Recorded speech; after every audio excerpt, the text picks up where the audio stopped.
ಜೈ ಶ್ರೀರಾಮ್. ಇವತ್ತು ಭೂಮಿ ತಾಯಿ ಪೂಜೆ ಮಾಡಕ ಹೊಲಕ್ ಹೊಂಟಿದೇವ್ರಿ. ಅವಾಗ ಕೆಲ್ಸ ಹೇಳ್ರಿ 5 ಕಲ್ ತೊಗೊಂಬರ್ದಿತ್ರಿ.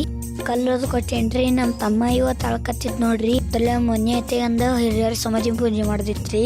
ಹಿರಿಯರ ಸಮಾಧಿ ಪೂಜೆ ಮಾಡ್ತೇವ್ರಿ. ಎಲ್ಲ ಸಾಮಾನ್ ತಂದಿಟ್ಟಿದೇವ್ರಿ. ತಳಗ ಎಲಿ ಹಚ್ಚಿ ಪೂಜೆ ಸಾಮಾನೆಲ್ಲ ಇಟ್ಟುರಿ. ಅರಿಶಿನ ಕುಂಕುಮ ಹಚ್ಚಿ ಕಕ್ಕಾಬತ್ತಿ ಇಟ್ಟಿನ್ರಿ. ನೀವತ್ತಿ ತೋರಿಸಿ ನೀವತ್ತಿ ಇಟ್ಟೇನ್ರಿ. ಗಡಿ ಮಗ ಹೊಲಕ್ಕ ಪೂಜೆ ಮಾಡ್ಕೋಬಾರ್ದ್ರಿ.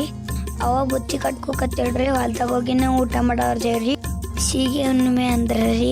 ರೈತ ಬೆಳೆದ ಫಸಲು ಭೂಮಿ ತಾಯಿ ಗರ್ಭದಲ್ಲಿ ಇರುವುದರಿಂದ ಭೂಮಿ ತಾಯಿಗೆ ಅದು ಶ್ರೀಮಂತ ದಾನ. ಪಪ್ಪಾರಿ ಪೂಜೆ ಮಾಡ್ಕ ಸ್ಟಾರ್ಟ್ ಮಾಡಿದಾರಿ. ತರ್ಗ ಕರ್ಜಿಕಾಯಿ ಮುರದ ಅಂಬಲಿ ಹಾಕಿಡ್ರಿ.